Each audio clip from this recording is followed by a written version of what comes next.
दोस्तों, मेरा जब ऑफ़िस था ना न्यूज़पेपर का, तो शुरू-शुरू में जब मैंने ऑफ़िस खोला तो उसमें एक प्रॉब्लम आई मेरे सामने और वो ये आई मेरे स्टाफ़ की कि मेरे पास जो स्टाफ़ हुआ करता उसमें से एक जो बंदा था ना, वो मैं जो भी न्यूज़ लेके आता या जो और कोई रिपोर्टिंग करता, तो पैरेलल उसकी जो सूचना है ना, वो दूसरे अखबार को दे दिया करता। तो इससे मेरे को नुकसान होने लग रहा था, तो मैंने सोचा कि इसको हटाने में ही फ़ायदा है इस लड़के को जो मेरे पास काम करने लग रहा है। तो मैंने उसको डायरेक्ट बोल दिया कि बेटा अब तुम जाओ, अब तुम मेरे उसमें काम नहीं कर पाओगे। तो उसने क्या किया कि मेरे जितने भी जानने वाले थे, जितने भी दोस्त थे या और थे, उन सभी को कह दिया है कि सर मेरे को निकाल रहे हैं, मेरे पेट पे लात मार रहे हैं, मेरी नौकरी को ख़त्म कर रहे हैं, अब मैं कहाँ जाऊँगा, मेरे को इनके पास काम करते हुए इतना टाइम हो गया। यानी कहने का मतलब ये है कि जितने भी मेरे दोस्त और जानकार थे, वो उन सबको ऑफ़िस में ले आया और वो बार-बार मेरे को कहने लगे, "भाई क्यों गरीब आदमी के पेट पे लात मार रहा है?" जबकि हकीकत ये थी कि वो मेरे लिए नुकसानदायक था, मेरी सारी इन्फॉर्मेशन वो दूसरे अखबार को दिया करता। तो मैंने सोचा कि क्या करना चाहिए, इसको निकालना भी ज़रूरी है और इसको रखा भी नहीं जा सकता और अगर निकालता हूँ तो ये जो मेरे यार दोस्त हैं जितने भी हैं, ये मेरे ऊपर प्रेशर डाल रहे हैं, इमेज ख़राब होती है। तो मैंने एक ऐसी परिस्थिति क्रिएट कर दी कि वो खुद ही छोड़ के चला गया। तो फिर और दोस्तों ने पूछा तो मैंने कहा भाई मैंने तो नहीं निकाला, वो खुद ही छोड़ के चला गया, तो वो भी शांत हो गए। तो लेकिन ये एक इतना बढ़िया तरीका मेरे को मिल गया कि उसके बाद जो भी स्टाफ मेरे साथ कुछ गड़बड़ करता है या मेरे अखबार के साथ कुछ गड़बड़ करता है या मुझे लगता है कि ये नुकसानदायक है, तो मैं ऐसी परिस्थिति क्रिएट कर दिया करता कि वो वर्कर है ना खुद ही छोड़ के चला जाया करता और मेरे को उसमें ना तो मेरे ऊपर उँगली उठती और बल्कि जब वो जाता तो मैं ये भी कह दिया करता कि भाई तुमने काम तो बड़ी मेहनत से किया, लेकिन चलो तुम्हारी इच्छा है, जाना चाह रहे हो तो कोई बात नहीं, बेस्ट ऑफ लक। और ये तरीका बहुत रास आया और उसको पता भी नहीं चला कि परिस्थितियाँ ही मैंने क्रिएट की थी। तो दोस्तों यही तरीका आजकल भारतीय कुश्ती संघ कुश्ती में करने लग रहा है और उससे सबसे ज़्यादा प्रभावित हो रहे हैं हरियाणा के बच्चे। और वो ऐसा काम करने लग रहा है कि हरियाणा से कुश्ती के जो बच्चे तैयारी करने लग रहे हैं, जो ट्रायल देते हैं या और कुश्ती की तैयारी करते हैं, वो धीरे-धीरे कुश्ती को छोड़ने लग रहे हैं। तो वो क्या ऐसा तरीका है दोस्तों कि जिससे हरियाणा, जिसका नाम ही पहलवानों के उससे जाना जाया करता है और पहलवानी सबसे मेन हरियाणा का जो खेल है, वही धीरे-धीरे ख़त्म होने लग रहा है और अगर ये 4-5 साल भी ऐसे जारी रहा, तो कुश्ती का नाम हरियाणा के बच्चे लेने से भी डरने लग जाएँगे। तो वो क्या भारतीय कुश्ती संघ करने लग रहा है, ये मैं आपको दोस्तों बताऊँगा, सारी चीज़ बताऊँगा। तब तक आपसे एक निवेदन है कि क्योंकि मेरा चैनल अभी बंद पड़ा है, तो अब दोबारा से मैं शुरू करने की कोशिश कर रहा हूँ, तो आप मेरे इस चैनल को ज़्यादा से ज़्यादा शेयर करिए, लाइक करिए और मेरे चैनल को सब्सक्राइब ज़रूर करिए दोस्तों। बस मैं अभी गया और अभी आया 5 सेकंड के अंदर।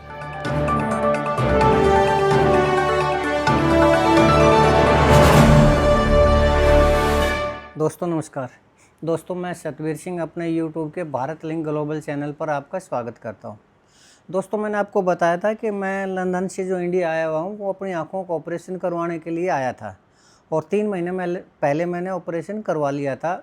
लेकिन पता नहीं क्यों 3 महीने के होने के बावजूद भी मेरी आँखें हैं जो अब तक ठीक नहीं हो पाई है। क्या कारण है ये मैं नहीं समझ पा रहा हूँ। कोई ऑपरेशन में गड़बड़ हुई है या फिर कोई मेरे आँखों में कोई विशेष वो हुआ है या दवाइयों में प्रॉब्लम, कुछ ना कुछ ऐसी प्रॉब्लम है कि मैं वीडियो नहीं बना पा रहा और इस कारण से मैं वीडियो नहीं बना ही नहीं रहा, मैं बल्कि वीडियो देख भी नहीं पा रहा। हालांकि बीच में 1-2 बार मैंने कोशिश की थी वीडियो बनाने की, लेकिन नहीं हो पाया तो फिर दोबारा मैंने बंद कर दी। लेकिन आज एक ऐसा ज़रूरी मुद्दा आया हुआ है कि मुझे न चाहते हुए भी वीडियो बनानी पड़ रही है और आँखों के लिए आपको पता है 60 साल की उम्र के बाद जब आदमी हो जाता है तो मोतियाबिंद हो जाता है, तो लगभग हर एक आदमी को अपनी आंखें बनवानी पड़ती है। मैं भी 62 साल का हो चुका हूँ, तो मुझे भी ये प्रॉब्लम आई, लेकिन थोड़ा सा गड़बड़ रहेगी इसमें, इसलिए मैं वीडियो नहीं बना पा रहा था। अब कोशिश करूँगा कि शायद अगर आराम आया तो मैं रेगुलर बनाऊँ। खैर चलिए दोस्तों, अब हम बात करते हैं आज के मुद्दे की। तो दोस्तों आज मैं थोड़ा-सा अखबार देख रहा था, ज़्यादा तो मैं अखबार भी नहीं पढ़ पा रहा, तो उस अखबार में ब्रजभूषण शरण सिंह जी हैं जो कुश्ती के प्रेसिडेंट हुआ करते, वो आज जो उसके ऊपर एलिगेशन लगाए थे महिला पहलवानों ने, वो कोर्ट का डिसीजन आया है और वो हो गए उसमें बरी। लेकिन आप सबको पता होगा कि ये लगभग 3 साल पहले विनेश फोगाट, बजरंग पूनिया और साक्षी मलिक ने जो उनके ऊपर आरोप लगाए थे, वो एक्चुअली में आरोप पे तो नहीं थे। मैं समझता हूँ कि इसमें वो एक राजनीतिक प्रोपेगेंडा था और कुछ नहीं था। और हरियाणा कि एक जो राजनेता हैं वो भारतीय कुश्ती संघ पर अपना वो करना चाह रहे थे, और बीजेपी के भी एक जो बड़े नेता हुआ करते उनको भी उनका समर्थन था, और भी कई अधिकारी चाह रहे थे कि ब्रजभूषण शरण सिंह को इससे हटाया जाए पद से। हालांकि वो 12 साल हो चुके थे और अगली बार वो अपने लड़के को प्रेसिडेंट बनाना चाह रहे थे। लेकिन ये सब आंदोलन जो हुआ जंतर मंतर पे पहलवानों का, और उसमें जो उन्होंने एलिगेशन लगाए, तो वो उन एलिगेशन से आज कोर्ट में डिसीजन आया तो वो हो गए बरी। इस मामले में मैं यही कहना चाहूँगा कि अगर ये आरोप सच थे तो पहलवान सबूत नहीं इकट्ठे कर पाए, सबूत नहीं दे पाए। अगर उनको अपने उसमें वो करना ही था तो कम से कम होमवर्क तो कर लेते अच्छी तरह। न उनकी तारीख मैच हुई, न उनका वेन्यू मैच हुआ, कुछ भी तो मैच नहीं हो पाया। तो उससे उन पहलवानों की भी इंसल्ट हुई है, और जो दूसरे बच्चे हैं उनकी भी इंसल्ट हुई है, उनके माँ बाप की भी इंसल्ट हुई है। और ब्रजभूषण शरण को तो मुझे उसी टाइम लग रहा था कि ये आरोप है, इनमें कोई दम नहीं है और ये वो हो जाएंगे, इस चीज़ से बाहर आ जाएंगे। खैर दोस्तों चलिए, लेकिन दोस्तों अब एक नई परिस्थिति उत्पन्न हुई है, और उसके बाद से हालांकि कहने को तो आज संजय सिंह हैं वो उसके प्रेसिडेंट हैं, बीजेपी के कहने से वो अपने लड़के को भी प्रेसिडेंट के उस पर नहीं खड़ा कर पाए। लेकिन ये संजय सिंह और जो दूसरी कार्यकारिणी वो है क्या, वो एक तरह से रबर स्टैंप ही तो है। असली जो खेल है वो आज भी ब्रजभूषण शरण सिंह का ही है। और इसका सबूत ये भी कि पिछली बार जो विनेश फोगाट ने कुश्ती का वो किया था वो नंदनी नगर गोंडा में ही था, यानी जो उसका खुद का कॉलेज था ब्रजभूषण शरण सिंह जी का, उसी कॉलेज में हुआ थे। तो जो दबदबा कहिए या फिर व्यवस्था कहिए वो सारी की सारी आज भी उनके हाथ में है। लेकिन इस आंदोलन के बाद दोस्तों मुझे ऐसा लगता है, मैं ब्रजभूषण शरण सिंह जी का नाम इसलिए ले रहा हूँ, हालांकि ये जो नियम है ये भारतीय कुश्ती संघ ने बनाया है जिसके कि अध्यक्ष है संजय सिंह। लेकिन ऐसा हो ही नहीं सकता कि उनकी इच्छा के बिना, यानी ब्रजभूषण शरण सिंह जी की इच्छा के बिना कोई रूल बने, या फिर अगर वो कोई रूल बनाए तो वो भारतीय कुश्ती संघ की कार्यकारिणी वो ना बना पाए। तो इसलिए मैं, भले ही डायरेक्ट रूप से वो शामिल ना हो, लेकिन इनडायरेक्ट रूप से मुझे पक्का है कि ये जो नियम बना रखा है ये ब्रजभूषण शरण ने बना रखा है, और विशेष रूप से हरियाणा को टारगेट करके बनाया हुआ है। और वो क्या रूल है मैं वो बताता हूँ आपको। बच्चे कुश्ती के लिए अपना सारा सब कुछ झोंक देते हैं, और सिर्फ वो मेहनत बच्चों की नहीं होती, उनके माँ बाप की भी होती है। लेकिन जब बच्चे को लगता है कि वो इस उम्र तक जाके, यानी सब जूनियर में या फिर अंडर 20 में, या उसको खेलना है, कि वो सक्सेस नहीं हो पाए, तो वो दोबारा से कुछ बच्चे क्या करते हैं कि वो अपना जाली सर्टिफिकेट तो मैं नहीं कहूँगा, वो ओपन से 10वीं कर लेते हैं। और ओपन का जो सर्टिफिकेट है वो मान्य होता है, लेकिन चूंकि वो पहले भी उसमें पार्टिसिपेट कर चुके होते हैं या उनकी जो डेट ऑफ बर्थ है वो पहले भी पता होती है, तो वो डेट ऑफ बर्थ है वो मैच नहीं कर पाती, और ये लगता है कि ये सर्टिफिकेट है, ये जाली सर्टिफिकेट है। तो भारतीय कुश्ती संघ ने ये नियम बना रखा है कि अगर कोई ऐसा अब बनाया है अभी, और वो भी बनाया भी है या नहीं है, लेकिन डायरेक्ट उसको वो बैन करने लग रहा है, अगर ऐसा सर्टिफिकेट मिल जाता है तो वो बच्चा है ना 4 साल के लिए बैन हो जाता है। और 4 साल का मतलब ये है कि देखिए, एक बच्चा जो 17 साल से कुछ टाइम थोड़ा ज़्यादा हो चुका है, 17.5 कहिए या 18 का कहिए, तो वो सब जूनियर में खेलने के लिए ओपन स्कूल से दोबारा से 10वीं कर अपनी डेट ऑफ बर्थ में थोड़ा चेंज करवा के, और वो उसमें पार्टिसिपेट करने की कोशिश करता है। ये लोग उसको देख लेते हैं और तुरंत उसको 4 साल के लिए खेलने से ही बैन कर देते हैं। तो अब ये देखिए कि जो बच्चा 17 साल का हो चुका है और उसको अगर 4 साल के लिए बैन कर दिया जाए, तो वो बच्चा अंडर 20 भी नहीं खेल पाएगा, जबकि वो 20 साल का तो हुआ भी नहीं है, वो बच्चा वो पहलवान हुआ भी नहीं है। तो कम से कम अगर उस बच्चे को खेलने का मौका 4 साल का बैन ना लगता तो वो अंडर 17 में ना सही अंडर 20 में तो खेल सकता है, वो उसका कैरियर तो ख़त्म नहीं होगा। एक ये बताइए, एक बच्चा जो 4 साल के लिए बैन हो चुका है वो 4 साल तक कैसे इंतज़ार करेगा? क्या वो इस उम्मीद से इंतज़ार करेगा कि चलो 4 साल के बाद मैं इसमें पार्टिसिपेट कर पाऊँगा? तो वो उसके माँ बाप का भी हौसला टूट जाता है और उस बच्चे का भी हौसला टूट जाता है, और वो उस खेल को ही छोड़ देता है। और ये मैं आपको अगर फिगर बताऊं तो 2025 में 17 ऐसे पहलवान मिले थे जिनके इस तरह के सर्टिफिकेट थे और उन पर 4 साल का बैन लगा। 2026 में अब ये जो चर्चित गेम था गोंडा में, उसमें मैं कुछ फिगर आउट कर रहा था, तो उसमें 500 पहलवानों का फिगर दिखाया गया था कि 500 पहलवानों के ऊपर 4 साल का बैन लगा। पता नहीं आंकड़े गलत हैं या सही हैं या क्या है, लेकिन अगर मान लीजिए इतने ज़्यादा बच्चे निकले हैं और इसमें से 50 तो लड़कियां हैं जिनको उम्र ज़्यादा दिखाने के उसके ऊपर निकाल दिया गया, 4 साल का बैन कर लिया गया। और इसका सबसे ज़्यादा प्रभाव पड़ा है हरियाणा के ऊपर। क्यों? क्योंकि सबसे ज़्यादा बच्चे पहलवानी में हरियाणा के ही होते हैं, वही पार्टिसिपेट करते हैं। तब ये देखिए कि इतनी भारी संख्या में अगर बच्चों को निकाला जाएगा तो क्या वो बच्चे दोबारा कुश्ती कर पाएंगे?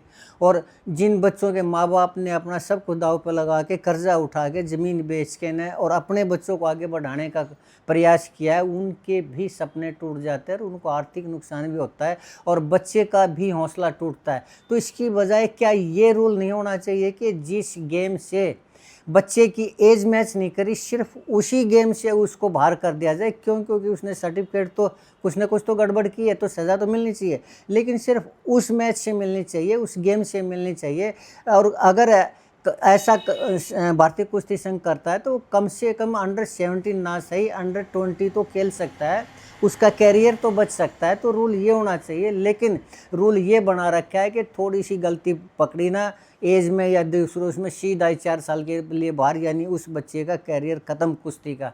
और मैं थोड़ा इसमें स्टडी कर रहा था तो मैंने ये देखा कि ये आखिर ऐसा क्यों कर रहा है भारतीय कुश्ती संघ। उसकी वजह ये है कि भारतीय कुश्ती संघ चाहता है कि अब हरियाणा से कुश्ती को ख़त्म किया जाए, यानी कम किया जाए, और जो वो स्टेट दूसरी हैं जो जिनमें कुश्ती का क्रेज़ कम है, उनके बच्चों को आगे लाया जाए, यानी एक तरह से रिजर्वेशन सिस्टम लागू करना चाहता है। जबकि होना ये चाहिए कि ओपन टूर्नामेंट होना चाहिए, ओपन रैंकिंग वो ट्रायल होनी चाहिए कि किसी भी प्रदेश के कितने भी बच्चे उसमें आएँ। और इस तरह का रिजर्वेशन खेल के लिए तो घातक है ही, और विशेष रूप से इस तरह का हरियाणा के बच्चों के लिए ज़रूर घातक है। तो ये नियम बिल्कुल गलत है और ये हरियाणा से कुश्ती को ख़त्म करने का मैं ये मानता हूँ कि एक षड्यंत्र है। और ये रूल मेरे हिसाब से शायद 2025 में शायद बनाया भी नहीं गया है, अपनी मर्ज़ी से वो निकालने लग रहे हैं, लेकिन अगर बना भी दिया गया है तो भी गलत है। होना ये चाहिए कि सिर्फ उस गेम से उस बच्चे को निकाला जाए, उस टूर्नामेंट से भाग लेने से रोका जाए, 4 साल के लिए नहीं। ये इस चीज़ की आवाज़ उठानी चाहिए। लेकिन पहले मैं एक चीज़ और कहना चाहता हूँ कि इस तरह के जो बच्चे हैं जो इस तरह का सर्टिफिकेट बनवाते हैं, दोबारा एग्ज़ाम देते हैं, ओपन से 10वीं करते हैं, उनको ऐसा नहीं करना चाहिए। क्यों? क्योंकि जो वास्तव में बच्चे खेलने वाले हैं, जो अंडर 17 है, 16 साल के हैं, 15 साल के हैं, उनका हक मारा जाता है। क्यों? क्योंकि जो एक बच्चा 17 साल का या 18 साल का हो चुका है, वो 15 साल के बच्चे से तो ज़्यादा मेहनत कर चुका होता है, तो 15 साल के बच्चे को तो बाई फॉल हराएगा या रहेगा, लेकिन हक तो उसका मारा गया ना, क्योंकि वो तो एज ज़्यादा होगी उसकी। तो उसको अंडर 20 में तो खेलने का मौका दिया जाए, लेकिन 4 साल का बैन लगने के कारण वो अंडर 20 भी नहीं खेल पाता और अंडर 70 से तो बाहर जाता ही जाता, अंडर 17 से। तो ये बहुत गलत नियम है और मुझे ऐसा लगता है कि हरियाणा से कुश्ती को ख़त्म करने का एक षड्यंत्र है। तो मैंने पहले भी वीडियो बनाई थी इसके ऊपर, आज भी वीडियो बना रहा हूँ, लेकिन मुझे ऐसा लगता है कि शायद मेरी आवाज़ नहीं सुनी जा रही। तो आजकल एक धर्मेंद्र हुड्डा लड़का है जो कि बहुत अच्छा काम कर रहा है, हरियाणा से जो कल्चर को की रक्षा करने का काम कर रहा है, और ये जो ढोंगी या पाखंडी आदमी हैं उनको भगाने का काम कर रहा है। हमें इनका समर्थन करना चाहिए। लेकिन मैं इस मामले में धर्मेंद्र हुड्डा से रिक्वेस्ट करना चाहूँगा कि वो इस आवाज़ को उठाए, और इसका सबसे ज़्यादा नुकसान हरियाणा को होने लग रहा है। उसकी आवाज़ को सुना जाएगा, धर्मेंद्र हुड्डा की आवाज़ को आज का यूथ सुनता है, और अगर यूथ जब इस चीज़ के लिए खड़ा होगा तो कम से कम सरकार का ध्यान इस तरफ जाएगा।